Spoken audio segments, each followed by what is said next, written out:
है मेरे घर में? जम के बोलो, 2 बेटे हैं। वाह। और तेरे यहाँ? तो कि भगवान की कृपा है मेरे घर में, ये तो मेरी बेटी है कि ये देखिए। दूसरा बोला भैया भगवान ने बहुत कृपा करी मेरे को, तो इतनी कृपा करी कि मेरे घर में भगवान ने 2 बेटे दे दिए, चिंता मुक्त हुआ।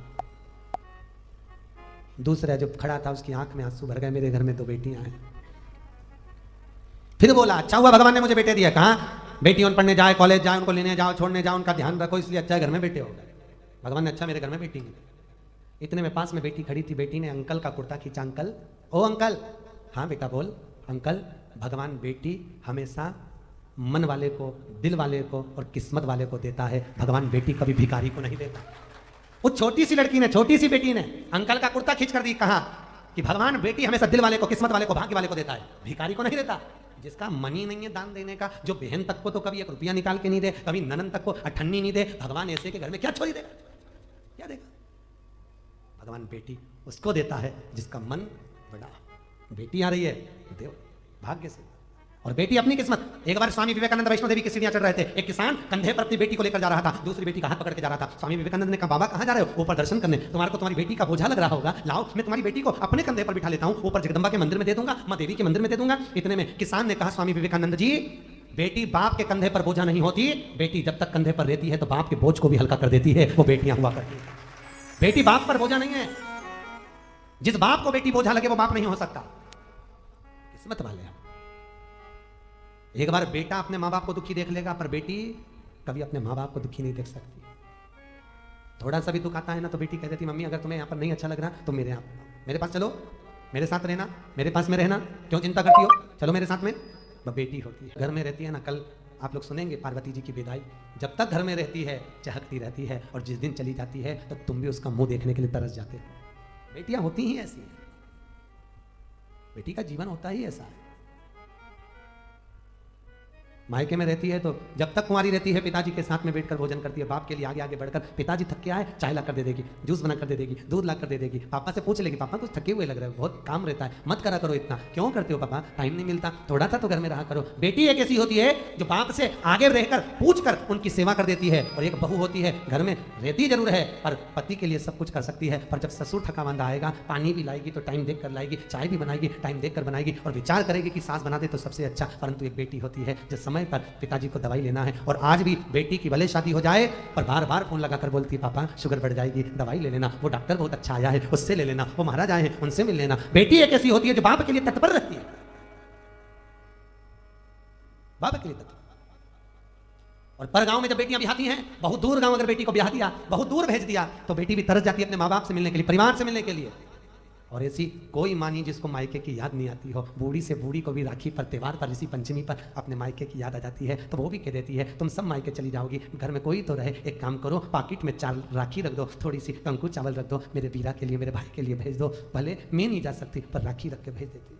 और एक माँ होती है कि बेटी के घर में कोई ना जाए ना, और पूछ लेती है पड़ोसी से, ऐ संक्रांति का त्योहार है, पंचमी का त्योहार है, सामान आ रहा है, तू जा रहा है क्या उस गांव तक? हाँ जा रहा हूँ। क्यों, क्या बात है? मेरी बेटी के थोड़ा सामान दे देना। तुरंत रात को बेसन सेक के लड्डू बना लिए, डब्बा में रख दिए, एक साड़ी रख दी, 2 बिछुड़ी रख दी, चूड़ी रख दी, और बेटी को जो अच्छा लगता हो, अगर हैदराबाद के बिस्कुट, मिक्सचर, सेव जो अच्छा लगे वो बांध कर पैकेट में रख दिया और झोला बांध कर दे दिया, ये मेरी बेटी को दे देना। कहना बहुत याद आती है लाडो, कभी तो आ जाया कर। बेटी को आवाज लगाकर बाप, पड़ोसी काका जब आवाज लगाता लाडो, ओ लाडो, बेटी दौड़ कर आती है, मेरे पास वाले अंकल आए हैं। क्या बात है अंकल? ये तेरी माँ ने भेजा है बेटा, तेरे पापा ने ला कर दिया था, ले। बेटी अंदर ले जाती है, डब्बा खोलकर बेसन का लड्डू जब देखती है तो बेटी की आंख में भी आंसू भर आते हैं। माँ सब भूल जाते हैं पर तू नहीं भूल पाती है। बाहर निकल कर आकर कहती है अंकल मेरे पापा कैसे हैं? पापा की पूछी, माँ की नहीं। क्यों? क्योंकि बेटा माँ को प्रिय होता है और बेटी बाप को प्रिय होती है। बेटी बाप को स्नेह न करती है, आते से पूछती है मेरे पापा कैसे हैं अंकल, और कैसे हैं, उनको कोई दुख तो नहीं है, बोलना, बहुत दिन हो जाते हैं, इतनी दूर गाँव पढ़ना है अंकल, इतनी दूर क्यों पढ़ना दिया, मेरे बाबू को देखने के लिए तरस जाती हूँ, कभी मिल ही नहीं पाते, भैया भी नहीं आता, 30 त्योहार पर शहर में आता, काम करके निकल जाता, मेरे पास नहीं आता। क्यों? मैं उनसे कुछ मांगती नहीं, मुझे कुछ नहीं चाहिए, 500 का नोट भी नहीं चाहिए, 1 रुपया नहीं चाहिए, साड़ी भी नहीं चाहिए, मैं आ नहीं सकती। घर आती हूँ तो मेरी भाभी को ऐसा लगता है कि ननंद आ गई, खूब लेकर चली जाएगी। मैं कौन समझाए भाभी, मुझे किसी चीज़ की कमी नहीं है, मेरे माँ बाप जब तक जिंदा हैं मेरा आने का मन करता है, मुझे बुलाते क्यों नहीं हो। बेटी एक ऐसी होती है जो भाव से दौड़ कर आ जाती है। बेटी का दिल ही ऐसा होता है। लोग कहते हैं बेटी की विदाई में सबसे ज्यादा मार रोई। शिव महापुराण में लिखा है कि बेटी की विदाई में सबसे ज्यादा हिमालय राज रोया। पत्थर भी रोया था पार्वती की विदाई में, पत्थर की भी आंख से आंसू निकल गए, हिमालय राज भी रो पड़ा। जानकी जी विदा हुए तो दशरथ जी रो, जनक जी रो पड़े। बेटी की विदाई में जितनी मानी रोती है उससे ज्यादा बाप रोता है। वो भी कह देता है इसको जो अच्छा लगे ना इसकी विदाई में दे दे, अच्छी अच्छी साड़ी दे दे, अच्छी दे दे, देख ले जो चीज की कमी हो ना वो दे दे। पर आगे आकर कभी भी बाप रोता हुआ नहीं दिखता। दरवाजे के पीछे बेटी जब विदा होती है पीछे खड़ा हो जाता है, जा रही है, मैं कैसे विदा करूंगा इसको आगे से आगे कॉलेज ले जाना, स्कूल ले जाना, दुकान बंद कर करके चले जाता, ट्यूशन छोड़ कर आता। आज वही बेटी चली जाए, कहां देखने को मिलती। बेटी का जीवन बड़ा विचित्र है। जितने दिन घर में रहे साहब बहुत खुश हुई है, इसके आने से खुशी आई है। बेटियां आ गई, घर में आनंद आ गया। ननंद और बेटियां नहीं आए तो शादी का आनंद भी नहीं आता। इनके आने से कुछ नहीं दे पर आ जाए। क्या मांग रही हैं तुमसे? नहीं तो एक जायदाद के हिस्सेदार ये भी है, जिस दिन खड़ी हो गई ना अदालत में पसीने छुड़वा देगी, पूरे फ्लैट का हिस्सा लेकर जाएगी। कम नहीं, बेटियां होती है ऐसी। क्या मांगा दक्ष प्रजापति? हे जगदम्बा, हे जगज्जननी, हे अम्बा, हे भवानी, मेरे घर में बेटी हो जाए। जगदम्बा खुद बोली, दुर्गा खुद बोली, तुम्हारे घर में पहले से तो इतनी बेटियां, इतनी बेटी का करोगे क्या? जगदम्बा ने जब बोला, दक्ष प्रजापति कहते हैं जितने बेटों से सुख नहीं है साहब, बेटी का मुख देखकर सुख मिल जाता है, इसलिए मुझे बेटियां चाहिए। मेरे घर में हे जगजननी तुम प्रकट हो जाओ, ये मेरे घर में तुम आ जाओ। दक्ष प्रजापति ने जब कहा मां तुम मेरे घर में आ जाओ, तुम मेरी बेटी बन जाओ, मेरी बेटी अगर घर में होगी तो मुझे सुख मिलेगा, मुझे आनंद मिलेगा। बेटी को कितना भी दुख होता है ना तो भी बाबुल से कहती नहीं है पापा मेरे को दुख है। हमेशा जब भी आएगी प्रसन्न दिखेगी, घर में कितना भी दुख रहे तो भी आनंद में। बेटा कैसी है? पापा अच्छी हूं। बाबुल अच्छी हूं। कोई तकलीफ? नहीं बाबा ठीक हूं। अकेले में रो लेगी पर कह नहीं पाई। प्रेम रखिए, जितना रख सकते हो स्नेह रखिए। दूसरे घर की बेटियां अपने घर में आती हैं बहुत श्रद्धा लेकर, कितने अरमान लेकर आती हैं। सम्मान करिए। और बहुओं से भी निवेदन है, बेटियों से भी निवेदन है, घर के बुजुर्गों का सत्कार करिए। धन से नमन मत करो। माता पिता का, सास ससुर का पैसा नहीं चाहिए। पैसा अगर मिल भी गया, हिस्सा जायदाद का मिल भी गया तो चोर चुरा कर ले जाएंगे, वापिस रोड पर आ जाओगे। टैक्स का छापा पड़ गया, सब चले गया, कुछ नहीं बचा। माता पिता का जायदाद हिस्सा नहीं चाहिए। माता पिता की सेवा कर लो, उनका आशीर्वाद चाहिए। जायदाद का हिस्सा तो कब बर्बाद हो जाएगा मालूम नहीं पड़ेगा, पर अगर आशीर्वाद मिल गया तो जीवन सार्थक हो जाएगा, फिर हिस्से की जरूरत ही नहीं पड़ेगी। हिस्से की जरूरत क्या? नानी भाई का मायरा सुना है आप लोगों ने? नरसिंह मेहता जी की दादी जी मरी थी, आपको मालूम है? क्या नाम था उनका? अरे जल्दी बोलो। आप ही तो बोले नानी भाई का मायरा सुना। अभी बोल देते नहीं सुना तो हम बताते। नानी भाई के मायरे में है ना नरसिंह मेहता जी की दादी जय कुंवर बाई, नानी भाई की परदादी जय कुंवर बाई।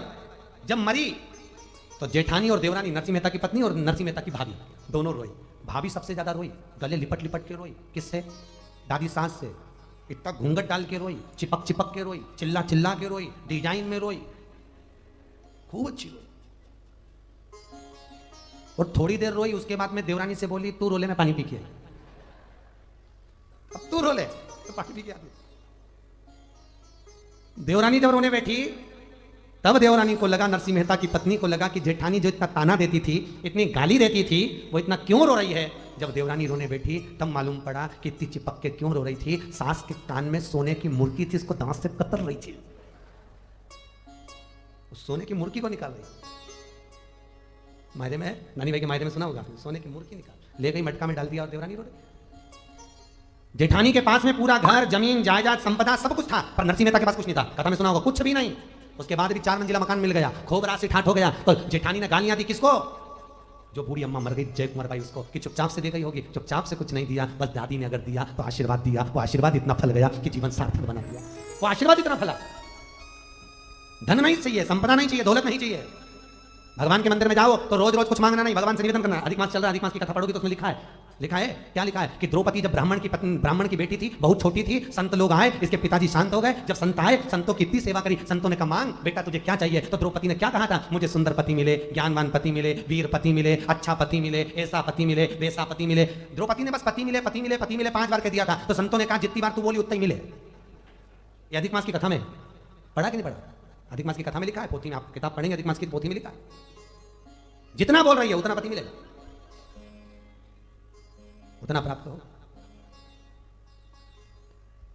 रोज रोज भगवान के मंदिर में जाकर भी नहीं मांगना, सोच कर मांगिए क्या मांग रहे हो।